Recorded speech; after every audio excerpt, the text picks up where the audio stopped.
à toutes et à tous et bienvenue dans cette grande émission. Je suis ravie de vous retrouver. Ils sont trois, ils sont jeunes, sportifs, parents, débordés, cherchant à concilier vie de famille et vie professionnelle, plongez-les dans un même bain de réflexion et il en sort Playbox, un nouvel espace de 3000 m² de multi-activités d'un nouveau genre, du moins c'est ce qu'ils nous promettent, qui ouvrira ses portes en l'automne prochain, mais la grande émission n'a pas voulu attendre pour en savoir un petit peu plus. Alors qu'est-ce que Playbox? Que va-t-on y faire? Quel est son public, sa vocation? Et surtout, comment monte-t-on un projet tel que celui-ci? Eh bien, ce sont toutes ces questions et tant d'autres que nous allons poser à nos trois invités qui nous font le plaisir d'être sur le plateau de la grande émission. Mais avant de les accueillir, je salue mes chroniqueurs qui eux aussi sont multi-activités, hein. Botanisme, jardin, famille, tutti quanti. Bonjour Michel et bonjour Baptiste. Baptiste Pierre, ça fait bonjour. 45 ans qu'on ne s'est pas vu. Eh oui, le printemps, j'ai pas le temps de venir faire des télé. Exactement, j'ai cru que vous étiez fâché. Pas du tout. Non mais c'est vrai que c'était le printemps et évidemment, comme vous êtes jardinier botaniste, c'est un peu à ce moment-là que vous bossez comme un malade. Vous allez bien Baptiste? Parfait, très bien. Vous n'êtes pas venu tout seul? Pas tout seul, plein de surprises, plein de plantes qui se mangent, mais surtout des plantes bizarres. Voilà. Curieuses. Vous faites beaucoup dans le bizarre. Ah, si c'est bizarre, si c'est curieux. C'est pour Baptiste Pierre. Voilà. Merci beaucoup Baptiste, on verra ça tout à l'heure. Michel Juchereau, on va parler d'une tribune qui est parue la semaine dernière dans Le Monde sur les enfants et les écrans. Parce que ça vous a titillé l'oreille. Un petit peu, ça m'a un petit peu séduit au départ, et puis à la réflexion, il me semble qu'il faut revenir dessus, parce qu'il y a des choses qui sont pas forcément vraies, ou du moins vous n'êtes pas forcément d'accord. Ou je ne suis pas forcément d'accord. Pas forcément d'accord. Et moi, je me fie à l'avis de Michel, forcément. On verra ça tout à l'heure, Michel. J'excuse Jean-Luc, mais il est en plein examen. C'est bientôt les BTS qui passent, les examens qui passent. Et donc, Jean-Luc, qui est formateur à la MFR de Saint-Florent-des-Bois, il est en plein boulot. C'est la période des examens. Après la période de printemps, on l'embrasse. Il sera là, évidemment, la semaine prochaine. Alors, nous recevons sur le plateau de la grande émission, et on en est ravis, les trois co-gérants en fait, de Playbox. Je vous avoue que c'est le nom, moi, qui m'a un peu intriguée. Je me suis dit, qu'est-ce qui se cache derrière? Donc, on reçoit Auré, Olive et Mag. Qui est Auré, qui est Olive et qui est Mag? On va savoir. Aurélien est juste à côté de moi. Bonjour. Bonjour Adèle. Bonjour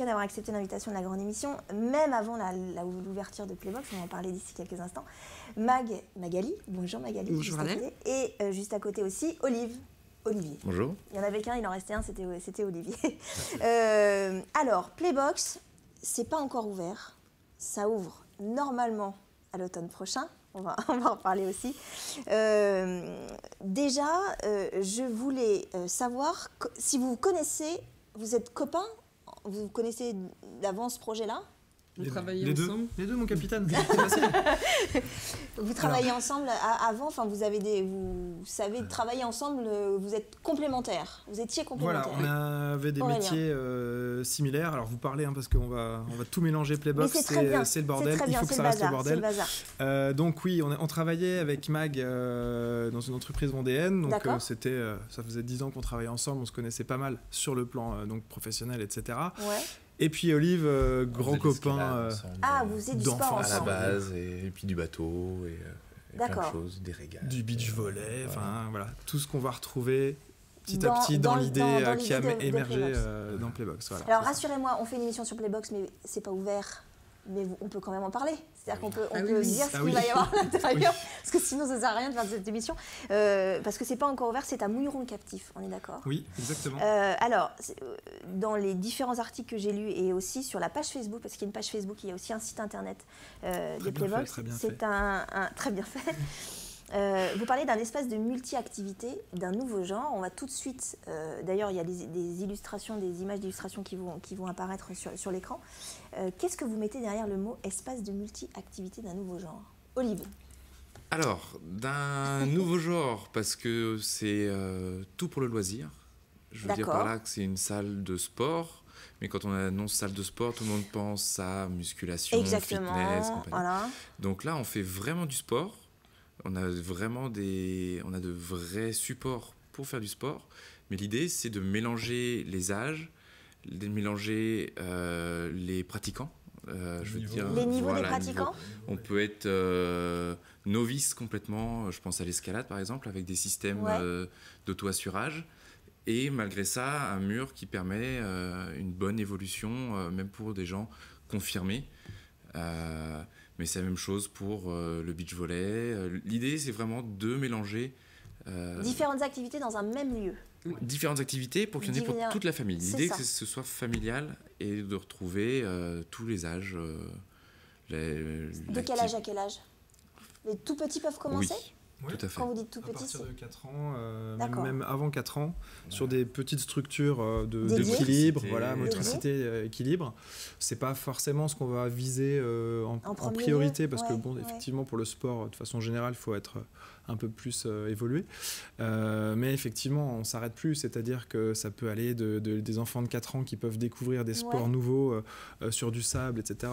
Je pense qu'on fera le détail des différentes activités, comme les grands-parents qui auraient encore leur âme d'enfant et qui voudraient découvrir des sports qu'ils n'ont pas eu la chance de pouvoir faire avant. Est-ce que c'est vrai, Magali, je dis Magali, je dis pas Mag, mais enfin vraiment, on va voir. Est-ce que c'est vrai que vous avez eu cette idée-là ensemble parce que vous êtes parents, que vous avez des plannings hyper chargés, que vous n'arriviez pas forcément à faire également du sport avec vos enfants, etc., et que vous vous êtes dit, non, il faut qu'on crée quelque chose? Complètement. C'est vrai? Complètement. On faisait du sport déjà avec Aurélien, donc entre midi et 2. Ouais, on pratique un peu de squash. Et du coup, moi, j'ai un gars qui a maintenant 15 ans et qui me dit « Maman, j'aimerais bien partager, j'aimerais bien découvrir le sport que tu pratiques l'après-midi. » Et j'étais obligée de lui prendre une licence pour pouvoir partager ce moment-là avec lui. Et on s'est dit... Avec un coût, forcément. Avec un coût, voilà. Des horaires assez figés, c'est ça un peu qui est compliqué quand on a un calendrier un peu booké. Donc on s'est dit comment on peut faire pour justement partager des moments en famille et pouvoir... montrer à nos enfants le sport qu'on pratique sans forcément leur prendre de licence. Et inversement aussi. Oui, on a eu le peut cas, être partage et chacun son sport aussi. C'est ça. Chacun son activité. Alors, je comprends très bien. Je crois que je suis dans la même logique aussi parce que j'ai des enfants, etc. Première cliente, Adèle, qui va signer ce soir. On va voir. Je vais voir à la fin de l'émission. Non, je comprends tout à fait. Mais alors, de là à avoir l'idée de créer un lieu dédié en se disant, et de devenir gérant de ce lieu-là et de tout construire, de tout penser, etc. Il y a quand même un pas. C'est pas donné à tout le monde de faire ça. Je pense que, je ne sais pas si vous êtes d'accord, mais l'avis et l'idée qu'on a eue de Playbox, c'est du challenge. C'est-à-dire qu'on s'est dit, on va vendre du challenge aux gens. Un mur d'escalade, si vous avez l'occasion de faire de l'escalade, c'est comment faire cette voie, c'est un challenge. Un match de foot sur sable, ça va être pareil, etc., etc. Et notre vie est un peu un challenge, c'est-à-dire qu'on s'est dit...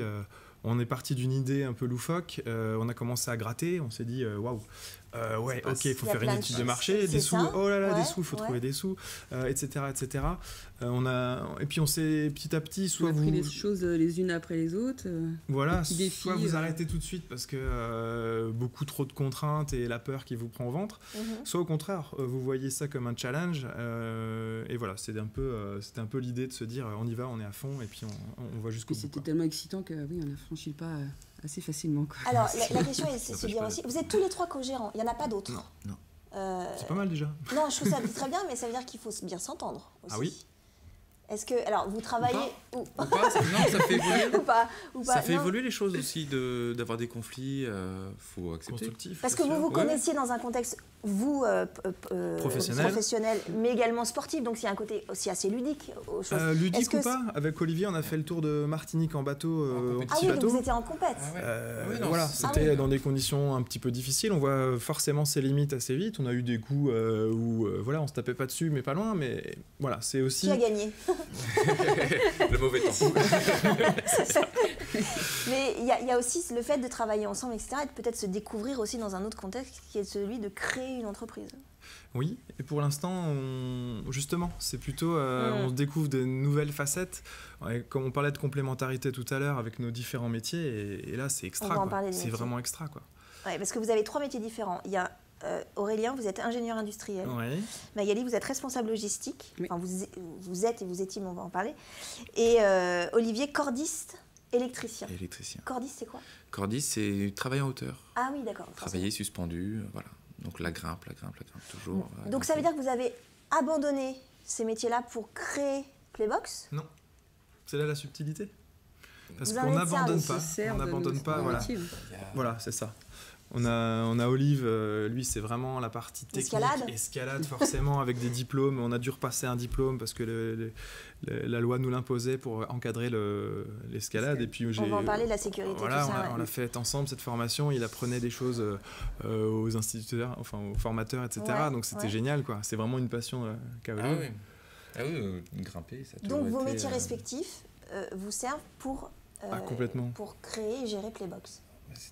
C'est métier, expérience, passion, parce que bon, il y a Magali, ça c'est restauration, même si c'est dans tes... Il y a un petit moment, mais... La restauration, c'était quelque chose qui vous plaisait. Je travaillais dans la restauration avant mon dernier emploi, je travaillais dans la restauration. D'accord. Et puis j'avais également mon BAFA, travailler avec les enfants, c'était mon truc, quoi. Donc là, quelque part, je rattrape... Ouais, c'est ça, vous revenez aux origines, c'est bien. C'est ça.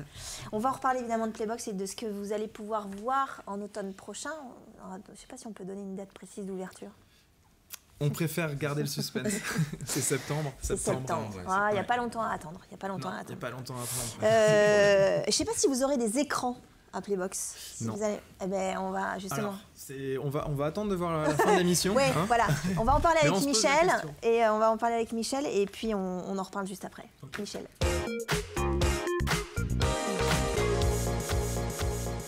Michel Juchereau, vous lisez Le Monde. Oui, quand il y a des trucs intéressants, oui. Le journal Le Monde, et vous êtes tombé sur une tribune qui s'intitule « L'exposition des jeunes enfants aux écrans est devenue un enjeu de santé publique majeur », tribune qui était signée, du moins mise en avant par des médecins et professionnels de la petite enfance, qui alertent sur les graves troubles, selon eux, semblables à ceux du spectre autistique, mais ça on va en reparler parce que vous n'êtes pas tout à fait d'accord. C'est pas nouveau l'histoire des écrans et des enfants. Non, Serge Tisseron a eu le temps d'écrire 4 ou 5 livres sur les précautions à prendre quand on met un enfant devant un écran, donc c'est pas nouveau. Et je m'attendais à trouver dans cet article ce que disait Serge Tisseron. Et en fait, ils vont beaucoup plus loin et ils décrivent vraisemblablement un problème de santé publique avec des risques démesurés par rapport à ce que je connaissais avant. C'est-à-dire en tant que pédiatre. En tant que pédiatre, oui, mais même de lecteur de Tisseron. Ils décrivent chez des enfants, combien on ne sait pas, quel âge on ne sait pas, des troubles de l'éveil et du langage. Tisseron nous l'avait dit, ça c'est que les enfants qui voient beaucoup d'écrans parlent plus tard que les autres et ont un vocabulaire beaucoup plus restreint, des difficultés dans le dessin, mais ça aussi, et dans la construction de l'image du corps. Les fameuses grosses têtes, les grosses mains. Qui sont en principe des outils de communication, dans la mesure où on ne communique pas, on ne s'en sert pas. Ils décrivent des troubles relationnels et des troubles du comportement, mais on n'avait jamais décrit, à ce que je savais, des troubles de la personnalité. Et ils décrivent une déviance vers des schémas communs avec les autistes, ce qui est quand même assez important. Assez important et assez Alors c'est poussé. Très étayé. Il parle du still face. On voit que c'est des gens qui connaissent. C'est le fait de ne pas avoir de... Still face, c'est un test de laboratoire qui consiste à tester les relations d'un enfant lorsque l'adulte fuit le regard, ne réagit pas. Et les enfants ont une période de régression qui est réversible, sauf lorsque l'expérience se poursuit et on arrive à des situations de psychose de l'enfant, ou du moins d'enfants isolés. Alors là, ça va très très loin dans le fait de dire que l'écran peut causer. Voilà, alors... C'est là où vous n'êtes pas forcément... Pas forcément d'accord, parce que d'abord, il manque des trucs. Il manque les auteurs. En principe, quand on écrit un article qui va aussi loin, on aimerait bien avoir les noms des auteurs. Bon, je ne sais pas si Tisseron y était. On ne connaît pas la cohorte. Combien est-ce qu'on parle d'enfants, de jeunes enfants qui sont très très perturbés, mais combien? C'est bien difficile. Quel âge? Il parle de jeunes enfants, mais quel âge? On n'en sait rien. On se rend bien compte que les troubles causés par l'exposition prolongée aux écrans, c'est aussi des troubles prolongés par l'absence de communication avec les adultes. C'est-à-dire qu'on peut mettre un enfant devant son écran, mais il faut qu'on soit à côté. Si on est à côté, l'écran n'a pas le même effet toxique. Et puis, il y a surtout quelque chose où j'ai bondi, c'est que lorsque j'ai commencé mes études, on disait l'autisme et les psychoses de l'enfant sont dus à des troubles de l'interaction avec l'adulte, avec leurs parents. Et puis, on est revenu en arrière Et Dieu merci, on faisait ces dernières années, on avait tendance à faire de ces pathologies psychiatriques graves plutôt des troubles neurologiques. Ouais. Et là, ils remettent l'accent sur la responsabilité d'une mauvaise interaction avec les enfants dans la genèse de troubles de la personnalité. Et là, donc c'est un gros retour en arrière. Et ça mériterait très probablement au moins d'être plus explicité que ça. On va en reparler dans la deuxième partie, Michel, mais ça pose un problème, ça pose la question de la culpabilité des parents. Enfin, alors, on va en reparler dans la deuxième partie. Mais et puis le rôle de cet article. Oui, c'est surtout ça. C'est assez important. Si c'est de frapper l'esprit des gens, enfants, il faut y arriver quand même que les gens se rendent compte que acheter une tablette à un nouveau-né, c'est au minimum imbécile. Ouais. Bon, mais il touche son but parce que c'est effrayant cet article. Oui, c'est un article assez poussé. On en reparlera dans la deuxième partie. Merci Michel. Baptiste, c'est à vous.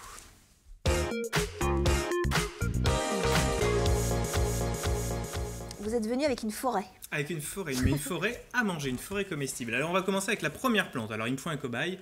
Michel s'est dévoué. Merci Michel de vous être dévoué. En fait, il n'est pas au courant. Il n'est pas au courant, Michel. Alors Michel, on peut manger juste un petit bout. Alors vous allez me dire de quoi ça goûte. Attends, est-ce que c'est toxique? Hein? Faut mieux le dire avant. Est-ce que c'est toxique? On verra. Il s'en fiche. Alors, ça, c'est un petit œillet.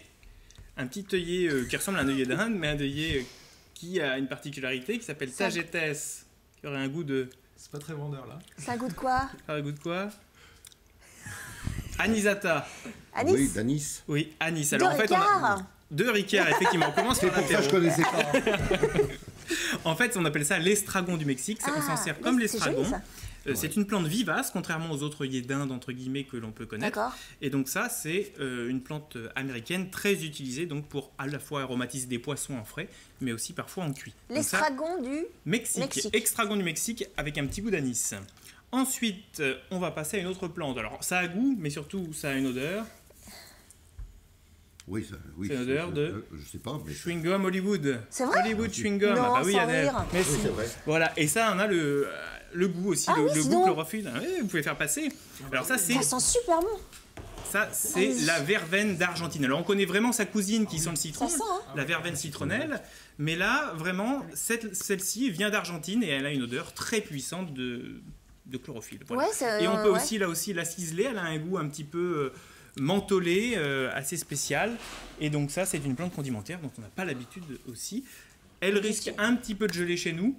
Ah oui, plutôt au bord de mer ou alors dans un pot à rentrer dans un garage ou dans la véranda l'hiver. Voilà pour l'autre. Une autre plante. C'est quoi ça? On va épargner Michel pour le moment, mais ça, c'est Ringia. Ringia clausii, c'est une plante que l'on ne connaissait pas jusqu'à présent, qui vient de Papouasie-Nouvelle-Guinée. Et c'est une plante qui a goût de champignon. Ah oui, mais non. Voilà. Oui. Une plante dont on n'a pas l'habitude de. Ça goûte champignon, mais champignon en général. Voilà, un goût un peu champignon de poirier. Non, pas du moisi. J'aime pas les champignons, c'est pour ça. Non, mais d'accord, ça goûte. Voilà, ça a un goût de champignon de Paris. Je peux quand même. Bien sûr. Est-ce que ça se sent? Non, justement, là, c'est ça qui est étonnant. Vraiment. Entre le goût et l'odeur, c'est souvent différent. Voilà. Donc, Papouasie-Nouvelle-Guinée, de la famille des Acanthaceae. C'est un petit goût de champignon. C'est pas non plus... Oh non, parce que moi, j'aime pas les champignons. Hein. Voilà. c'est pas non plus des cèpes, non, c'est pas... Voilà. C'est pas de la... Ouais. Il fait des effets... Non, alors, les effets, je n'en parlerai pas, mais effectivement, ils viennent après. Est-ce que c'est réellement utilisé Alors, ça commence à être de plus en plus utilisé, surtout... Ah si. Deuxième effet qui se coule. Normalement, ça prend un petit peu de temps. C'est comme d'autres plantes, on va voir tout à l'heure. Mais effectivement, c'est de plus en plus utilisé, surtout sur des restaurants gastronomiques. C'est toujours comme ça que ça arrive. Les nouvelles plantes arrivent dans des restaurants gastronomiques, sont popularisées, et ensuite arrive un petit peu monsieur tout le monde. Une petite dernière? Une petite dernière. Très très vite. Alors, très vite. La fameuse stevia que tout le monde connaît. Ah, ben la stevia, le qui a goût de sucre, Michel. Alors moi, je trouve que c'est un drôle de goût, la stevia. Alors, c'est un drôle de goût, c'est un petit peu réglisse sur les bords. Moi, j'avoue que j'ai du mal. Mais c'est 300 fois plus sucrant que le sucre. Et 0 calories. Et 0 calories, ouais, ça a tout. Voilà, c'est mieux que l'aspartame, c'est naturel. Ouais, c'est vrai. Et ça a souvent été décrié. Figurez-vous qu'on a quand même découvert ça au début du siècle, au niveau des propriétés sucrantes, mais que tous les industriels ont foutu des bâtons dans les roues pour éviter de diffuser cette plante-là. Ah oui, parce que adieu aspartame, adieu tout ça, c'était naturel. C'est vrai qu'il y a un petit côté réglisse. Il y a un petit côté réglisse. Et il y en a une autre qui a un gros côté réglisse, c'est la verveine sucrée aztèque, mais je vous en parle tout à l'heure. il est fort, hein. Il vient pas souvent, mais il est fort. Hein. C'est la fin de cette première partie. On se retrouve juste après une courte pause pour reparler de Playbox.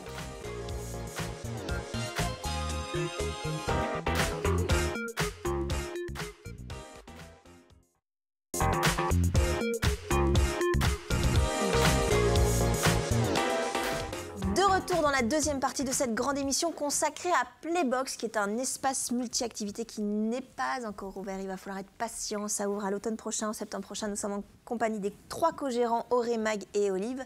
Et d'ici quelques instants, la suite de la chronique de Michel, qui est un petit coup de gueule aussi. Hein. C'est un petit coup de... Oui, à peine. Enfin, c'est intéressant comme sujet. Je trouve ça très intéressant, Michel. Sur les écrans et les enfants. Auré, Mag et Olive. Dans l'ordre. Qu'est-ce qu'on va trouver à Playbox? C'est-à-dire que je crois qu'il y a 4 univers différents, c'est ça? Alors, qui me parle pourquoi d'ailleurs avoir découpé l'espace de 3000 m² en 4 univers différents? Olive. Pour s'organiser. Déjà, pour le pratique, il le fallait pour nous.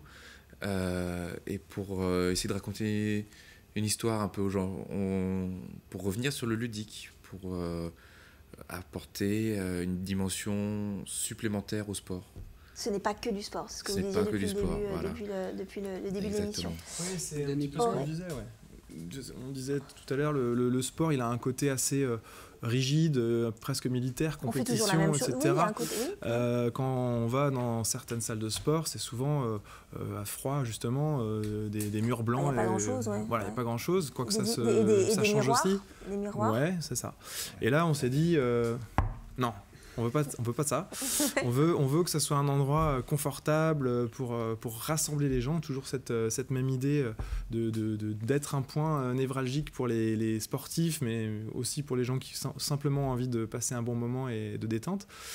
Du coup, on a regardé nos activités qui avaient été sélectionnées par choix stratégique d'entrepreneurs, mais aussi et surtout par affinité pour nous. Et on les a classés de façon très naturelle en 4 univers. Voilà. Donc il y a un univers sur le sable, c'est ça, Mag? Le sable, c'est plus... Alors, Auré, on va commencer par le sable avec vous, Auré. Alors c'est Sand Island, c'est l'île perdue. Et vous vous retrouvez avec votre équipe sur une île perdue. Qu'est-ce que vous faites comme sport? C'est vraiment ça. Ah bah oui. Ah oui. Mais vous avez un ballon, vous avez quelques filets que vous arrivez à fabriquer par vos petites mains. D'accord. Et c'est l'idée d'avoir un décor d'île déserte. D'île déserte et de faire une activité autour de ça. C'est ça, voilà. D'accord, ça c'est le premier univers. Deuxième univers, c'est pour Olive, ça. Ouais. Vertical Rock, c'est ça? Exactement. Naturellement, l'escalade, la montagne. D'accord. Ça va pas plus loin que ça, mais ça amène quelqu'un qui viendrait grimper, on espère... dans d'autres espaces. Ouais, dans d'autres espaces. Voilà, Donc il y a quoi? Un mur d'escalade? Il y a un décor? Voilà, il y a un mur d'escalade, une partie bloc, donc c'est une partie basse sur des gros tapis, plus des colonnes qui sont là plus sur de l'activité ludique. Et le tout décoré, voilà, pour se retrouver... un peu en bordure de forêt, la montagne. On peut lâcher ça. La spéléo. Vous imaginez faire de la spéléo et puis pouvoir boire un coup. À l'intérieur, c'est surtout ça. En toute sécurité. C'est ça. En toute sécurité. On va reparler de la sécurité parce que quand je vois ce qu'il y a, donc ça c'est le deuxième espace. Le troisième c'est Space Racket, c'est ça? Space Racket. Ça c'est bon, Mag? C'est un peu tout le monde. Là c'est un peu sur le thème de l'espace. Donc on a voulu donner un petit peu le thème du Star Wars avec un décor étoile. Ah oui, donc il y a quand même quelque chose de très créatif aussi et ludique, etc. Voilà. D'accord, là-dessus. Où là, il y aura du badminton et du squash. D'accord, que vous faites déjà. Qu'on fait déjà. Ça. On a touché à tout. Dans ce qu'on propose, on a tout testé pour que les clients soient rassurés. Et le dernier espace, c'est le Jungle Jump. Le Jungle Jump, Et c'est quoi le Jungle Jump? Un trampopark, un trampoline géant. Et à côté, un labyrinthe structure enfant. Donc moi j'ai hâte d'avoir le trampoline pour déjà l'essayer. Voilà. Mais alors l'idée c'est d'être entre la salle de sport.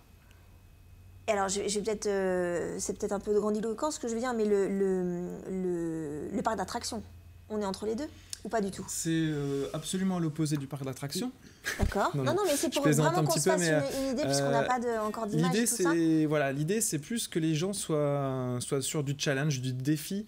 et qui se bouge, clairement. On ne vient pas chez nous en passif. Alors, c'est là pour la raison pour laquelle on ne vise pas trop des écrans et des choses comme ça, pour revenir sur le thème de tout à l'heure. Michel, voilà.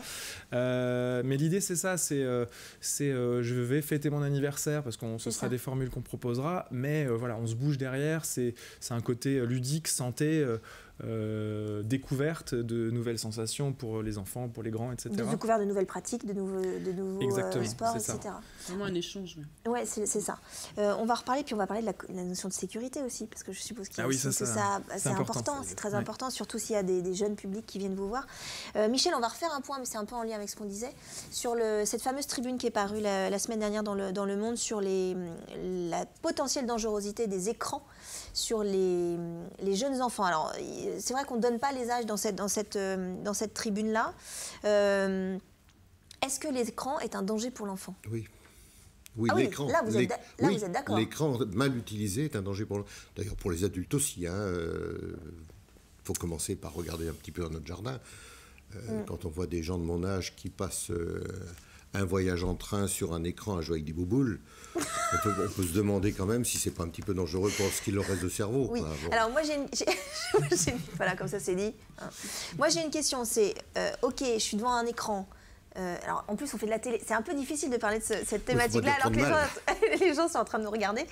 Je suis devant un écran, d'accord. Mais est-ce que moi qui suis devant mon écran de portable, ou de téléphone ou de tablette, et mon enfant est à côté de moi, parce que c'est ce qu'ils mettent en avant aussi dans cette tribune-là, je n'ai pas la même, on est d'accord, j'ai pas le même rapport avec l'enfant si je suis en train de travailler, d'être sur mon portable et dire attends 2 minutes, j'ai pas la même attention à mon enfant. Là, ça peut avoir des conséquences sur l'enfant. Tout à fait, et les enfants doivent ressentir ce qu'on ressent nous. Quand on a quelqu'un en face de soi qui, au lieu de nous regarder, de parler avec nous et sur son machin, on se dit mais c'est plus intéressant que moi.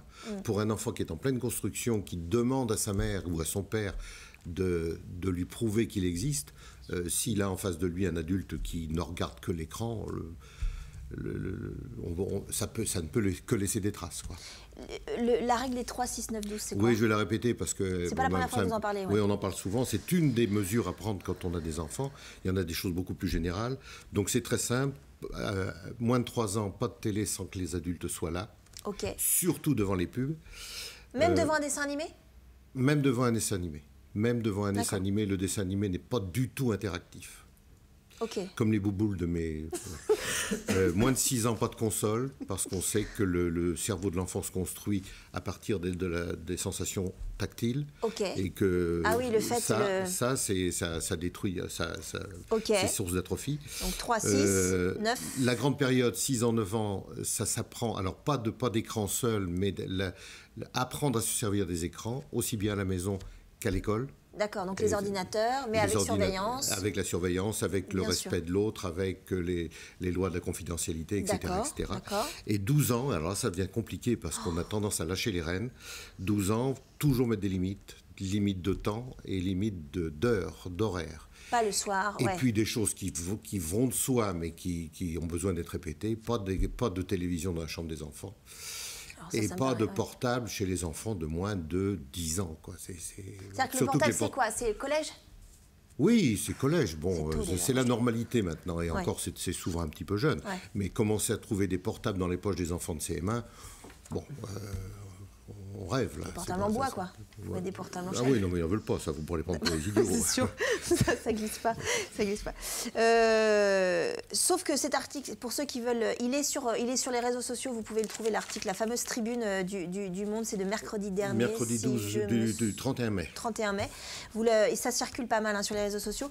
C'est quand même ce que j'allais dire, c'est un article quand même assez culpabilisant sur les parents, je tiens à le dire. Alors qu'il est beaucoup plus... On va très vite, Serge Tisseron, qui a participé à l'écriture de celui-là, est beaucoup moins ayatollah, quoi. Il met un petit peu de lire dans tout ça. Ça s'appelle L'enfant et les écrans et c'est aux éditions Éducation Le Pommier, c'est ça ? Oui, voilà. C'est un livre qui vous est recommandé par le professeur Michel Juchereau. Vous ne trouverez pas les bouboules dedans. Je le dis. Merci beaucoup, Michel. On va revenir sur Playbox. Alors, donc pas d'écran. Pas d'écran à Playbox. Là, ils pourront.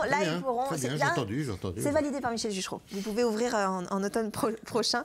Donc 4 univers différents. On va parler sous. Ça vous a coûté ? C'est pas donné de faire ce genre de complexe.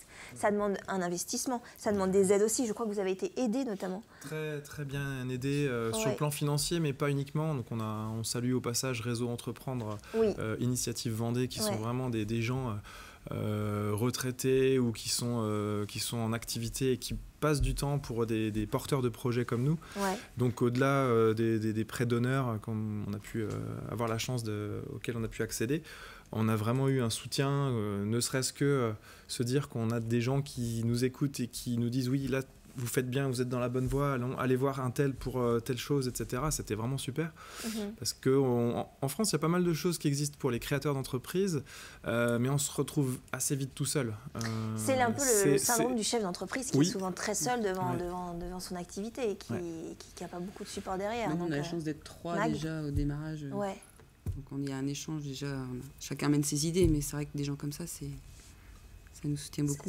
Oui, puis ils ont l'entreprise dans le sens. L'expérience.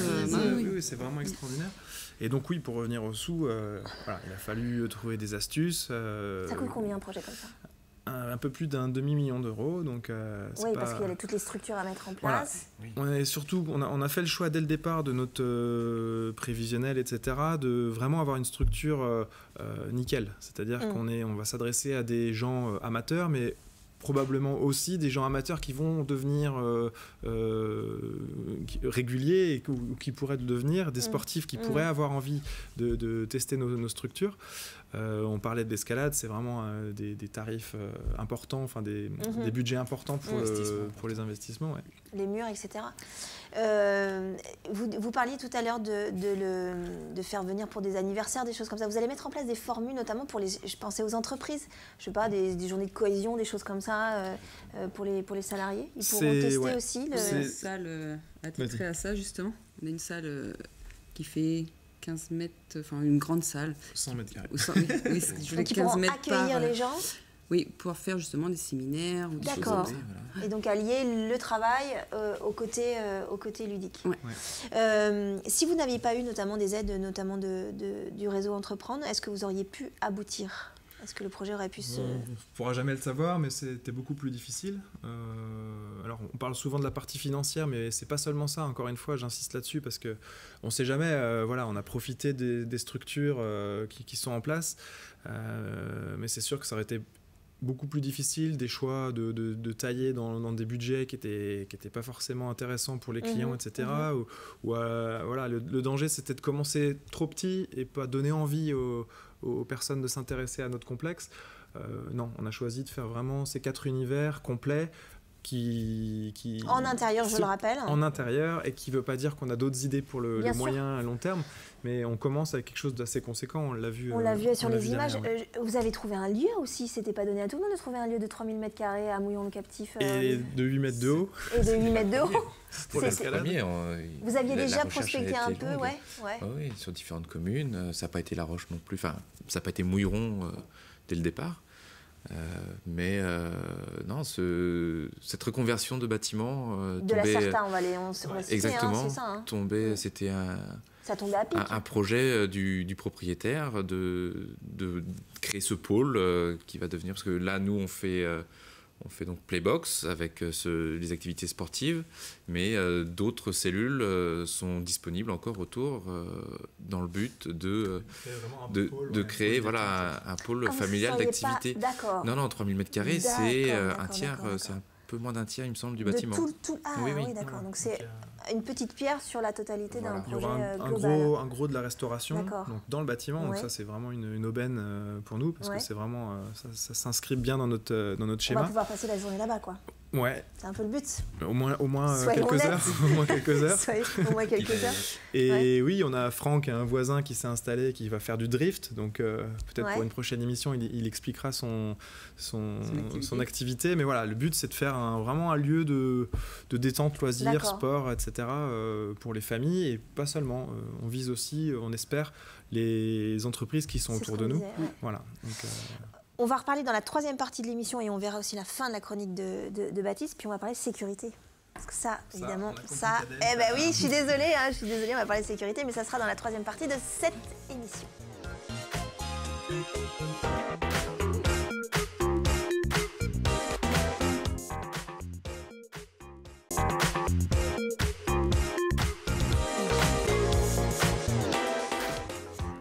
Dans la 3e et dernière partie de cette émission consacrée à Playbox, qui est un espace de multi-activités sportives qui va ouvrir en automne prochain. Nous sommes en compagnie des 3 co-gérants, Magali, Olivier et Aurélien.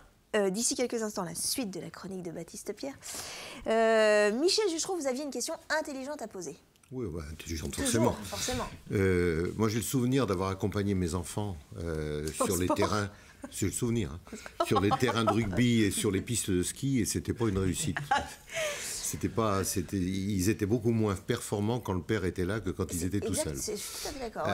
Est-ce que vous y avez pensé Mais on n'est pas sur un terrain de sport, si j'ai bien compris. On est sur un terrain de jeu. On est entre les deux. Peut-être. Voilà. Et c'est justement l'idée, c'est de sortir le sport de son contexte. Vous l'avez dit vous-même. La performance, vous l'avez utilisé ce terme-là. Nous, à la limite, le sport devient un prétexte. C'est l'idée de passer un moment avant de passer un moment sportif. Donc l'idée, c'est plus de faire découvrir. On prend l'escalade souvent comme exemple. L'escalade, sur un même mur, vous allez avoir 3 niveaux différents de voies, de difficultés. Vous allez avoir l'enfant qui va réussir à sortir la voie, comme on dit en escalade, et pas forcément le papa. Et donc ça, c'est de créer un espèce de challenge entre enfants et adultes, mais très ludique. C'est vraiment l'objectif de rester sur le ludique. Et l'activité pour tout le monde, justement, vous ne serez pas passif sur le bord du terrain de rugby, comme vous le dites, ou énervé. On voit souvent les parents sur les terrains de sport, de foot, pour l'enfant parce qui hurlent un peu, qui crient un peu sur tout le monde. Mais là, le papa pourra prendre la place de l'enfant et faire également. S'il le souhaite, ou faire autre chose, parce qu'il y a Oui, parce que moi, je vois mes enfants, je suis pas sûre qu'ils aient vraiment envie que je fasse du sport avec eux aussi. Il y a la notion, le faire ensemble, c'est très bien, mais des fois, les enfants, ils ont juste envie de les parents dégager, et puis on fait du sport soit entre nous, soit tout seul, ou j'ai pas envie de... Il y a aussi cette notion-là de ça dire... Ça dépend des âges, certainement, et bon, ça dépend... Nous, dans nos cercles d'amis, on a un peu tout, des parents qui, au contraire, sont assez déçus de ne pas pouvoir faire des activités. Alors c'est le cinéma, la piscine, c'est super, mais c'est pas très, on fait quoi, piscine? Non, cinéma, ok. Cinéma, non, piscine. Et c'est un peu restrictif. Et quand on part en vacances aussi, c'est des moments où on partage tous en famille une activité. C'est vrai. Ça va coûter combien tout ça, l'entrée? Alors, la question, est-ce qu'on a le droit, est-ce qu'on a accès à tous les espaces? Une fois qu'on a payé l'entrée, comment ça va se passer? On s'est longtemps posé la question. C'était trop compliqué au niveau organisation, au niveau réservation des terrains, des plannings. Donc non, on a changé notre fusil d'épaule et c'est vraiment par univers. C'est d'où encore une fois l'idée des univers. 4 univers. Ça permet aussi d'avoir différents tarifs. On parle entre 5 et 15 euros selon les activités, selon les créneaux. Vous avez des activités qui sont à la demi-journée quasiment, ou 2 heures, 3 heures. Vous avez des activités comme le squash qui sont à la demi-heure. Donc c'est plutôt intensif. Voilà, c'est de par le sport en lui-même, et puis ça dépendra aussi du temps dont disposent les gens. Ouais. Mais voilà, en termes de budget, il y aura un peu de tout. On aura des abonnements possibles, on aura des tarifs dégressifs. Enfin voilà, on a essayé de travailler notre partie, gamme de prix, voilà, en pour tout budget et un peu à la carte d'ailleurs. C'est un peu à la carte. C'est un peu l'idée de box. On parlait du nom tout à l'heure. Je sais pas si vous voyez, vous allez dans un supermarché aujourd'hui, vous achetez une box pour faire de la voiture de course. Ouais. On s'est un peu inspiré de ce nom box parce que justement vous choisissez votre sport à la carte en fonction de votre budget, de votre temps, avec qui vous voulez le faire, etc. Donc, alors est-ce que ça sera ouvert tous les jours? Fermé le lundi, mardi. Pour l'instant. D'accord. Sinon, le week-end, c'est ouvert forcément.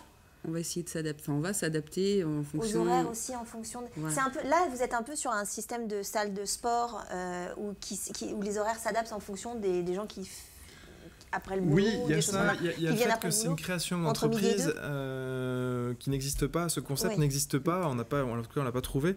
Donc, on ne sait pas trop où on va.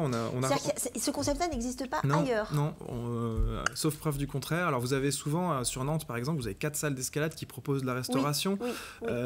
Sur la Vendée, il n'y a aucune salle d'escalade privée. Il y a encore moins. L'escalade extérieure, mais il n'y a pas de salle. C'est ça. Il y a des activités. Exactement. C'est que escalade, c'est que squash, c'est que. Oui, donc là, c'est vraiment une création totale d'un concept aussi. C'est ça. Et ce concept, on ne sait pas comment il va plaire, à quel moment de la semaine. L'idée, c'est vraiment que tout le monde puisse s'y retrouver en fonction de son planning. Donc, pour respecter cette volonté, il fallait qu'on ouvre notre plage horaire de façon assez importante. Puis vous allez tester les choses de toute façon. On va tester. Vous allez suivre les plâtres. Exactement. C'est un peu. Voilà. Enfin, le sable. On va en reparler. On va terminer l'émission sur cette fameuse notion de sécurité qu'on a parlé depuis le début, dont on a parlé depuis le début. Mais d'abord, on va faire un point plante. Oui, alors jardin avec Baptiste. Voilà, on s'est quitté sur le sucre tout à l'heure, donc pour éviter d'avoir trop à éliminer le sucre, justement, en faisant du sport. Ah oui, alors là, effectivement, donc là, ça apportera pas un gros sucre. Donc la stevia, effectivement, 300 fois plus sucrée, et la fameuse lipia, la verveine sucrée des Aztèques. Les Aztèques la consommaient déjà et utilisaient les petits boutons floraux, entre autres, comme bonbons. C'était le bonbon il y a 2000 ans. Et Michel Chuchereau fait la démonstration. Mais il ne faut rien lui laisser, il mange tout. Il mange les micros, il mange tout. Ah oui, c'est du réglisse, oui. Ou de la réglisse, oui. Voilà, un côté très sucré, pareil, 300 fois plus sucré, mentholé. Ça, c'est vraiment top. Et les feuilles ont le même goût et on fait des super trucs avec. Seule chose, il y a une molécule camphre à l'intérieur et c'est déconseillé pour les femmes enceintes. Oh, j'ai eu peur, Michel. C'est Michel. Oh, j'ai eu peur. Autre curiosité assez bien connue maintenant, la plante à goût d'huître. Alors vous en avez tous un petit bout, vous pouvez la goûter. Il y en a deux, moi j'en ai deux devant moi. La plus, voilà. La plus claire. Voilà, pas la poilue. Oui. Et donc du coup, cette fameuse plante à goût d'huître, peux la manger, celle-là ? Oui, vous pouvez la manger, donc assez connue, on la voit de plus en plus. Et l'histoire de cette plante à huître, elle poussait sur les côtes du nord de la France entre autres, et elle aurait disparu avec l'essor des congés payés. Incroyable. Les gens allant plus à la mer se sont mis à la surconsommer et elle a disparu des côtes françaises à cause de ça. Donc ça, c'est une plante finalement qui existait à l'état sauvage. C'est beaucoup plus facile à ouvrir. Un peu plus cher à acheter. Voilà. Alors il paraît qu'on peut négocier la feuille jusqu'à plus d'1 euro. La feuille, il paraît. Donc là, on en a au moins au bas mot pour 30 euros. Ouais, facile. 30 euros. Mais moi, je fais moins cher sur le jardin. Oui, alors, on verra tout à l'heure. Alors, pour celle-ci, voilà, une plante que l'on connaît beaucoup, on est que deux en France à la vendre, c'est la plante à goût de fromage. Alors je vous en ai mis une petite, Adèle, c'est celle qui est poilue, voilà. Paederia, une plante asiatique qui a vraiment goût de camembert. Goûtez-la, vous allez me dire si vraiment... Il y a que moi, ah oui, il faut attendre un peu. Oui, Michel, vous l'essayez ? Oh la vache. Oui. D'où ? Oh, puis alors, fait, hein. Voilà. Bien fait, hein. Voilà. Donc ça, la plante à goût de fromage. C'est incroyable. C'est étonnant. C'est dingue. Faut aimer. Et je te laisse manger une petite... Enfin, je vous laisse manger une petite feuille, Adèle. Tu peux me tutoyer. Voilà. Non, entière, bien la mâcher. Ça goûte quoi ? Promis. Non. Faut bien la mâcher. Ça goûte crotte de nez ou un truc comme ça ? Non, pas du tout. Attendez, une petite. Parce que vous connaisseriez le goût de la crotte de nez, c'est ça ? Mais non, mais c'est dans la réponse. Faut bien mâcher une feuille entière, vraiment. Une feuille entière ? Non, faut bien mâcher. En fait, ça, c'est le cresson de Para. Para, c'est une petite ville du Brésil. C'est une plante que l'on mange à cet endroit-là. Et on consomme plutôt les fleurs que vous voyez à l'écran. Ça pique un peu ? Alors, ça pique un petit peu. La fleur est 10 fois plus piquante que la feuille. Et on en fait le rumazava, un plat traditionnel malgache, parce que c'est consommé aussi à Madagascar. Et on en prend un petit peu. Alors, ça a un pouvoir surtout anesthésiant. Voilà, donc ça pétille dans la bouche. Faut que je finisse cette émission. Ça fait beaucoup saliver. Mais c'est dingue. Voilà. Et donc ça pétille un petit peu dans la bouche. Ça fait un petit peu comme si on avait des mini décharges électriques, comme si on mettait sa langue sur de la lamelle de pile. Voilà. Et donc, aussi bien cru que cuit, ça a cette propriété. Donc c'est le cresson de Para, très utilisé au Brésil et à Madagascar, et aussi en Asie, mais très peu connu en France. Pardon, ok. Voilà, vous avez fini là-dessus ? J'ai fini. Comme ça jusqu'à la fin de l'émission. Donc toutes les plantes un petit peu bizarres et folles à manger, les voici, de quoi s'amuser pour tout l'été. Mais ça prend le tout. Ça prend le tout. Alors c'est utilisé traditionnellement dans la pharmacopée pour anesthésier les rages de dents. Voilà. Ah, c'est vachement bien. Mais ça, alors, question, si je peux parler. Baptiste, ça on trouve pas ça chez nous, on trouve ça sur le jardin des curieux, sur votre jardin des curieux. C'est sur le jardin des curieux, bien sûr. À vendre, il n'y a pas de problème. D'accord, vous les vendez? Vous vendez tout ça? Je vends tout ça. Parce que lui, il a un super site internet, Baptiste, ça s'appelle Le Jardin des Curieux. Si c'est bizarre. Tout ce qui est bizarre, vous allez le voir sur son site internet et vous pouvez vous procurer surtout les produits de Baptiste. Merci beaucoup. C'est très bizarre. Bon courage. C'est à la fois citronné, il y a un truc, voilà. Merci beaucoup, enfin merci beaucoup. À bientôt, Baptiste. On va finir cette émission tranquillement pour parler de Playbox. Alors, vous n'êtes pas des professionnels du sport. On est d'accord, vous faites du sport, mais vous n'êtes pas, du moins encore, des professionnels du sport. Niveau sécurité, vous faites comment? On fait pas. C'est-à-dire qu'on fait l'escalade, il n'y a pas de harnais, il n'y a pas de mousquetaire. Comment ça se passe, Olivier? Comment ça se passe concrètement? Alors, on pense aux sécurités pour l'escalade, forcément. Mais pas que. Non, tout. Toutes les activités sont en sécurité, sont faites avec des structures normées, on déroge à rien du tout. Pour l'escalade, on pourra mettre des novices complets à faire de l'escalade avec des systèmes d'anti-chute, systèmes d'auto-assurage. Comme une ceinture de sécurité. D'accord, ok. On s'accroche en bas, on évolue sur la paroi, on chute si par malheur la voie est trop dure, et on est retenu, puis amené au sol. Ah, d'accord. Et ensuite on peut recommencer. Oui, parce que moi je me dis, vous accueillez des adultes, etc., mais vous accueillez aussi du jeune public, avec des scolaires, avec des sports plus ou moins intenses, avec des problèmes aussi médicaux, etc. Je suppose que vous n'allez pas être tout seul, tous les trois à gérer, vous allez créer de l'emploi. Comment ça va se passer? On va créer de l'emploi au fil du temps. Voilà. Il faut savoir tout de même que ce sont des sports où la clientèle sera autonome. C'est aussi ce qu'on a cherché, free pour prendre le terme anglais. À l'avance, ils ont déjà pratiqué le sport qu'ils vont... Ça dépend des gens, c'est-à-dire que soit vous êtes grimpeuse chevronnée, vous pourrez, vous pouvez utiliser les murs d'escalade traditionnels, c'est-à-dire avec assurage et corde. Donc là, on demandera, nous, en interne, des preuves, si vous voulez. D'accord. Et soit vous ne savez pas du tout grimper, et dans ce cas-là, ce que disait Olivier, on a des systèmes automatiques d'assurage qui sont... forcément, vous imaginez bien, contrôler, graisser chaque année, voire tous les 6 mois, etc. Et en plus de ça, on est tous les 3 formés pour cette activité en particulier. On a des CQP et des diplômes de secourisme pour cette activité en particulier. Que vous êtes en train aussi d'acquérir, exactement. Je suppose.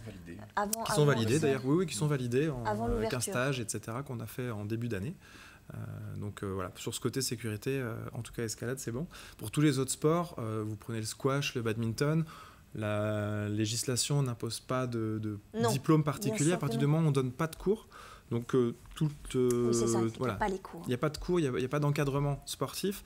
Et là-dessus, on a 2 options. Et la première option, ce sera pour les gens qui seront vraiment accoutumés à ces sports-là, de les diriger vers les clubs locaux. Donc, l'escalade, il y a des clubs très, très puissants en Vendée, notamment La Roche-sur-Yon et puis à Saligny. Donc, des gens réguliers, on va plutôt les... Sur des vrais cours et des sur des cours, sur des manipulations de cordes, etc. Pour l'escalade, en tout cas. Pareil pour tous les autres sports, le squash, le badminton, on a des super clubs en Vendée. Donc l'idée, c'est pas de capter les réguliers, c'est pas intéressant forcément. C'est de la découverte et de l'initiation à la base. Faire découvrir et changer, changer régulièrement. Le petit plus, le côté sport and fun, c'est ça, de pas se prendre trop la tête. Voilà. C'est un peu ça. Combien de personnes vous... Rassurez ? Je suis très rassurée. Je suis très très rassurée. Cette émission n'a fait que me rassurer. Ça, c'est l'anesthésie. C'est ça. Je pense que c'est pas qu'un anesthésien à mon avis. Combien de personnes vous comptez? Vous avez une idée du nombre de personnes que vous souhaitez avoir du public? Vous êtes donné Oui, on peut accueillir 500 personnes à un instant T. Donc, ça quand même, 500 personnes 3000 mètres carrés, on peut mettre du monde. Après, sur une saison, vous avez déjà une idée de on raisonne plus par journée, etc. Mais effectivement, sur une journée, on peut avoir jusqu'à 200-300 personnes sans problème avec notre structure. Si on revient à l'escalade, on a une quarantaine de voies d'escalade. Donc, on peut facilement accueillir 40 personnes, quoi. Le but aussi de la structure enfant, c'est aussi... on propose des créneaux pour pouvoir lisser, justement. Qu'il n'y ait pas 200 enfants dans la structure en même temps. Qui attendent, qui se font mal, parce que quand ils sont trop dans ce genre de structure, il y a des bobos. Donc essayer de lisser pour que les parents, au lieu de venir à 14h, ils savent qu'à 16h, il y aura moins de monde. Donc, et qu'ils accéderont directement. On a un système de planification en ligne où les gens voient le nombre de places restantes, ou peuvent se dire, tiens, je vais venir un mercredi plutôt tard le soir parce qu'il n'y a pas beaucoup d'affluence à ce moment-là. Et on espère que ça se lisse. Et ne pas voir des pics qui ne sont pas agréables ni pour nous en termes d'organisation et de gestion, ni pour le client ou les clients qui seront à 50 dans une structure. Et ça permet également d'avoir des équipes qui se rencontrent. Ce système de lissage, on peut avoir une équipe qui s'inscrit pour un volet et ne pas avoir de concurrents. Et puis une équipe qui veut faire un volet également, les gens peuvent ne pas se connaître et se retrouver sur le terrain, du coup, puisqu'ils ont réservé sur le même créneau. C'est plutôt pas mal cette Playbox quand même, hein. Cette Playbox, j'allais dire. En fait, il faudra attendre, parce que c'est déjà la fin de l'émission, mais il faudra attendre septembre prochain. Vous nous redirez la date précise d'ouverture. En tout cas, merci beaucoup d'avoir donné un petit peu comme ça le goût de ce qui va se passer en septembre prochain. Bon courage pour la... Merci pour les plans. les deux, trois mois. Merci beaucoup en tout cas. Baptiste, on se voit très vite. Michel, on se voit très très vite aussi. Merci beaucoup en tout cas d'avoir amené tout ça. Je vous souhaite une très belle soirée sur TV Vendée. Je vous embrasse.